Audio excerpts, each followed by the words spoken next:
વંદે માતરમ વિદ્યાર્થી મિત્રો, ધોરણ 11 કોમર્સ, વિષય અર્થશાસ્ત્ર, પ્રકરણ 7 ભારતીય અર્થતંત્ર. અને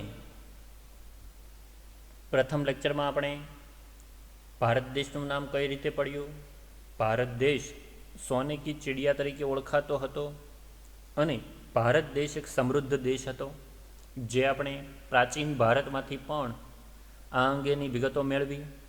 તેમજ વિશ્વના દેશોમાં ભારતની વિવિધ પ્રકારની વસ્તુઓની મોટા પાયા પર નિકાસ કરવામાં આવતી અને આ સમૃદ્ધિને પરિણામે વિશ્વની પ્રજા ભારતમાં આવવા લાગી અને તેમણે ભારતમાં વેપારની સાથે શાસન કરવાની પણ શરૂઆત કરી. તો આ સ્વતંત્રતા પહેલાં ભારતનું અર્થતંત્ર કેવું હતું અને કયા કારણોસર ભારતીય અર્થતંત્ર પડી ભાંગ્યું તે અંગેની સમજ આપણે મેળવવાના છીએ. તો સ્વતંત્રતા પહેલાં ભારતનું અર્થતંત્ર ખૂબ જ અગત્યના સવાલો અને ખ્યાલોની આપણે સમજ મેળવીએ. અંગ્રેજો ભારતમાં આવ્યા ત્યારે ભારતીય ખેતી, ઉદ્યોગ, વેપાર જાહો જલાલી ભોગવતા હતા. એટલે કે ભારતના 3 ક્ષેત્ર ખૂબ જ સમૃદ્ધ હતા. ભારતનું નામ વિશ્વ વિખ્યાત હતું, કારણ કે ભારતની ઘણી બધી વસ્તુઓ જેવી કે સુતરાઉ કાપડ, મલમલ કાપડ, તાંબા પિત્તળના વાસણો, ગરમ કપડાં, મરી મસાલા, તેજાના, લોખંડના ઓજારો સહિત આ બધી જ વસ્તુઓની વિશ્વના દેશોમાં ખૂબ જ માંગ હતી. ભારતની આ વસ્તુ વિશ્વના બજારોમાં વેચવામાં આવતી, કારણ કે ભારતમાં તેનું મોટા પાયા પર ઉત્પાદન થતું હતું. ભારતના ગ્રામ્ય વિસ્તારો ખૂબ જ સુખી હતા. ભારતના ગ્રામ્ય વિસ્તારોમાં ખેડૂતો પણ સારી પેદાશ દ્વારા ખૂબ કમાણી કરતા હતા અને સંપન્નતા સાથે સ્વાવલંબી હતા.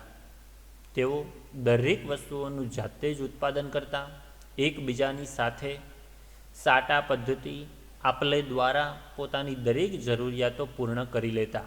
આમ તેઓ સ્વાવલંબી હતા.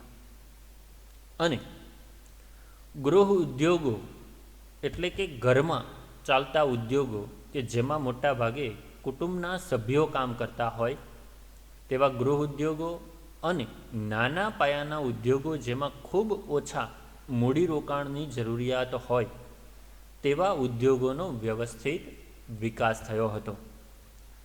ભારતના વેપારમાં નિકાસો પ્રાધાન્યતા ધરાવતી હતી, કારણ કે ભારતમાંથી વિશ્વના દેશોમાં વસ્તુઓનું વેચાણ કરવામાં આવતું અને નિકાસ દ્વારા ખૂબ સારા પ્રમાણમાં આવક પ્રાપ્ત થતી.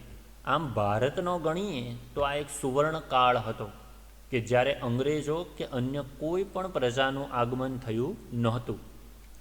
ધીમે ધીમે ભારતની આ સમૃદ્ધિ વિશ્વ વિખ્યાત બનવા લાગી અને વિદેશી પ્રજા પણ ભારતમાં આવીને વેપાર કરીને સમૃદ્ધ બનવાની ઈચ્છા રાખતી હતી અને તેના પરિણામ સ્વરૂપ વિદેશી પ્રજાનું ભારતમાં આકર્ષણ વધ્યું અને પ્રથમવાર વેપાર અર્થે તેઓ ભારત આવતા થયા. ભારતમાં આવેલ વિદેશી પ્રજામાં ફ્રેન્ચ, ડચ, પોર્ટુગીઝ, અંગ્રેજો હતા. એટલે કે મુખ્યત્વે આ 4 પ્રજા ભારતમાં વેપાર અર્થે આવી, જેમાં ફ્રેન્ચ, ડચ, પોર્ટુગીઝ અને અંગ્રેજો. શરૂઆતમાં તેઓ માત્ર વેપાર પર જ ધ્યાન કેન્દ્રિત કરતા હતા. એટલે કે શરૂઆતમાં તે લોકો માત્ર વેપાર કરતા, પરંતુ સમય જતો ગયો તેમ આ 4 પ્રજાઓ વચ્ચે અને ભારતની પ્રજાઓ વચ્ચે ઘર્ષણ વધવા લાગ્યું.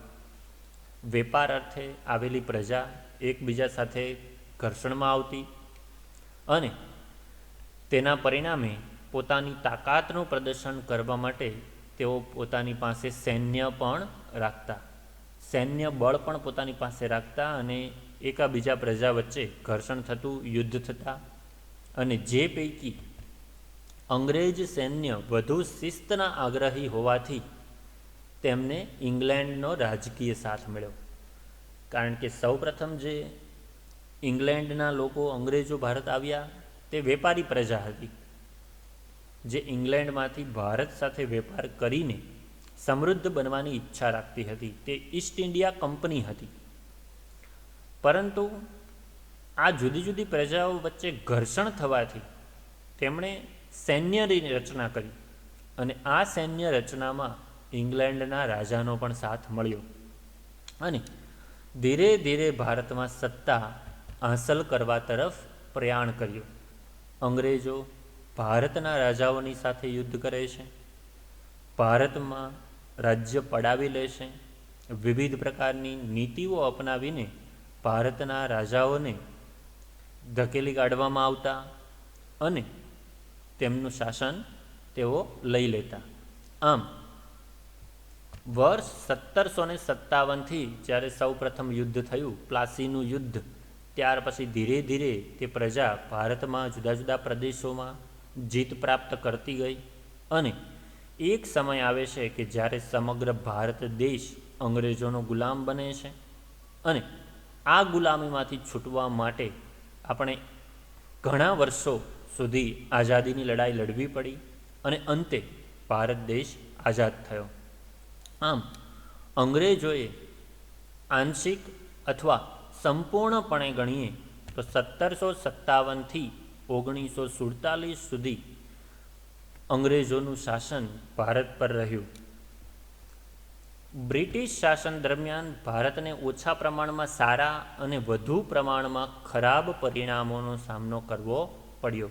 એટલે કે અંગ્રેજોના આ શાસન દરમિયાન ભારતમાં ઘણા સારા ફેરફારો પણ થયા અને ઘણા ખરાબ ફેરફારો પણ થયા, જેમાં સારા પરિણામો ખૂબ ઓછા હતા અને ખરાબ પરિણામો વધારે હતા, કે જેણે ભારતની આર્થિક સમૃદ્ધિની સાથે સામાજિક વ્યવસ્થાઓમાં પણ ફેરફારો લાવ્યા.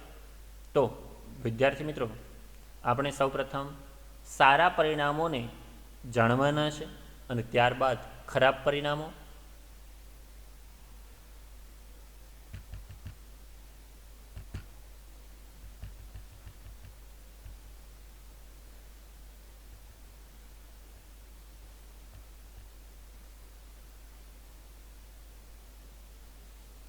અંગ્રેજોએ સૌપ્રથમ જે સારો સુધારો કર્યો, જો કે આ સુધારો તેમણે પોતાના ફાયદા માટે કર્યો હતો, પોતાના વેપારની પ્રગતિ માટે કર્યો હતો અને પોતાના સૈન્યની હેરફેર માટે કર્યો હતો. પરંતુ આ સુધારાનો લાભ ભારતના લોકોને પણ પ્રાપ્ત થયો. તો સૌપ્રથમ સુધારો રેલવે, કે જેમાં બ્રિટિશ શાસન દરમિયાન ભારતને મળેલ રેલવે લાભ આપનારી વ્યવસ્થા બની. ભારતના વાહન વ્યવહારને ઝડપી અને મજબૂત એટલે કે સુદૃઢ બનાવવામાં રેલવેએ ખૂબ સુંદર ભાગ ભજવ્યો. કારણ કે લાંબા ગાળાના અંતર સુધી પહોંચવા માટે આજે પણ વિશ્વના દેશોમાં રેલવેનો ઉપયોગ કરવામાં આવે છે અને સલામત માધ્યમ તરીકે અને ઝડપી માધ્યમ તરીકે તેનો ઉપયોગ વાહન વ્યવહારમાં થઈ રહ્યો છે. તો ભારતમાં જે રેલવેનું માળખું છે તેમાં અંગ્રેજો દ્વારા થયેલી શરૂઆત એ ખૂબ સરાહનીય છે. રેલવેની શરૂઆત સૌપ્રથમ 16મી એપ્રિલ 1853માં થઈ. ભારતમાં સૌપ્રથમ રેલવે 16મી એપ્રિલ 1853માં શરૂ થઈ અને તે મુંબઈની અંદર ગણવામાં આવે તો બોરીબંદર એટલે કે હાલનું CST સેન્ટ્રલ સ્ટેશન ગણી શકાય, તેનાથી લઈને થાણે સુધી એટલે કે મુંબઈથી થાણે સુધીનું જે પ્રથમ રૂટ તૈયાર કરવામાં આવ્યો, ત્યાં 16મી એપ્રિલ 1853ના રોજ સૌ પ્રથમ ટ્રેન શરૂ કરવામાં આવી હતી. વિદ્યાર્થી મિત્રો, ખાસ 1 માર્કના સવાલમાં પૂછી શકાય કે ભારતમાં સૌપ્રથમ રેલવેની શરૂઆત ક્યારે થઈ, તો 16મી એપ્રિલ 1853. જ્યારે એમ પૂછવામાં આવે કે સૌપ્રથમ રેલવેની શરૂઆત ક્યાં થઈ, તો બોરી બંદરથી એટલે કે મુંબઈથી થાણે સુધી. જે 1947માં ભારત દેશ આઝાદ થાય છે ત્યારે ભારતની અંદર 53,000 કિલોમીટરનો વિસ્તાર ધરાવતી હતી. 53,000 કિલોમીટરનો ફેલાવો ધરાવતી આ રેલવે હતી કે જે સમગ્ર ભારતમાં વિવિધ સ્થળો સુધી વાહન વ્યવહારનું ખૂબ ઝડપી અને સુદૃઢ માધ્યમ માનવામાં આવતી હતી. અને 68 લાખ પ્રવાસીઓને દર વર્ષે આટલા પ્રવાસીઓ તેમાં મુસાફરી કરતા હતા. આમ ખૂબ અગત્યનું વાહન વ્યવહારનું માધ્યમ જે અંગ્રેજો દ્વારા ખાનગી રીતે કંપની મુજબ ચલાવવામાં આવતું હતું, આ એક સુધારો સારો ગણી શકાય. આમ રેલવે એ અંગ્રેજો દ્વારા ભારતને મળેલી સારી ભેટ ગણી શકાય કે જેનો આજના સમયમાં ફેલાવો વધીને ઘણો જ યોગ્ય અને સરાહનીય બની ગયો છે. ત્યારે તેનો ઉપયોગ પણ ભારતમાં ખૂબ થઈ રહ્યો છે. બીજો સુધારો માર્ગ પરિવહન. અંગ્રેજોના શાસન દરમિયાન 1855માં જાહેર બાંધકામ ખાતાની રચના કરવામાં આવી.